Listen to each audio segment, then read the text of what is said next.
Magandang araw sa ating mga kababayan, Luzon, Visayas, Mindanao at sa ating mga kababayan sa abroad. Kumusta kayo? At welcome po kayo din sa munti natin sa amin. Magbigay tayo ng opinion tungkol dito sa plano di umanong pagban natin dito sa ating bansa. So dito talagang posible din talaga itong maban nila kung gagawin nila dahil katunayan may mga bansa na wala namang IDB gaya ng China, Russia, Iran, North Korea. Pero meron din sila namang mga ibang ginagamit naman na hindi ka rin tulad ng FB. So dito sa atin naman kasi, hindi siguro solusyon ang pagbaba nito para sa ating opinion din naman. Dahil una, may mga batas naman tayo tungkol sa mga paninira. So dito, higpitan na lang siguro natin yung policy dahil ito naman, pagdating sa FB kasi, malaking tulong to sa ating bansa. Dito kasi kung pro-government ka man o anti-government ka man, lahat dito gumagamit ng FB. May mga anak din, mga halimbawa, mga nag-aaral. So, lahat dito, kung nasa trabaho tayo, nakakumusta natin yung mga anak natin sa pamagitan ng FB. Halimbawa, nasa abroad ka naman, kumustahin mo yung pamilya mo. So, gagamit mo yung messenger mo. So, maraming bagay na pwede itong gamitin. Pangalawa dito, yung mga kababayan natin na nasa liblib na lugar, sa malalayong lugar, kagaya sa probinsya, nabihira na mapunta ng ating mga kinaukulan. Malaking bagay ang FB. Kasi hindi natin maiwasan. Kagaya noon, may mga tayo na mapag-abuso.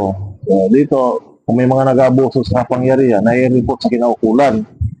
Pero pag wala na ang FB, wala na naman, di naman makaka-report ang ating mga kababayan. Dito kasi, halimbawa naman na hindi ka pwedeng magtrabaho sa gobyerno, di kaya sa mga private company.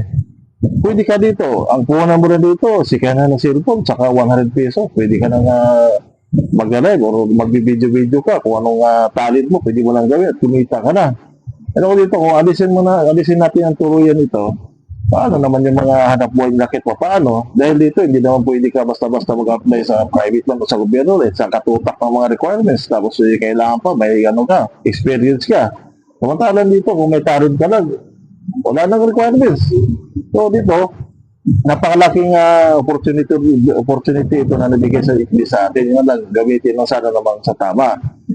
Pinakamahalaga rin may FB tayo kasi kung kung may mga hinaing ating mga kababayan, monitor ng mga kinaukulan. Kung walang FB ka, di mo monitor sa kinaukulan, pati yung mga magulang, di mo monitor ng ilang mga anak kung anong mga pinagagawa. So, aralin siguro ng maigito ng mga mga kinaukulan bago naman alisin. Sa mga nagtatrabaho naman din sa gobyerno, di mo maiwasan, mamamatay ko sila kung gumawa naman ng pagkakamali. So, huwag na lang sanang balat sibuyas kasi bumamasukan tayo sa gobyerno eh.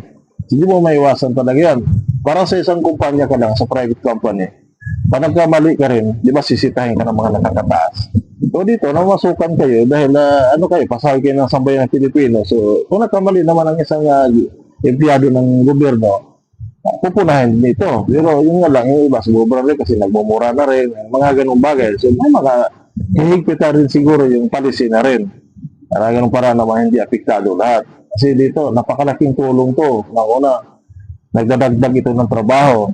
Kung alisin kasi yung Facebook, wala talaga. Napakaraming mawawala ng trabaho.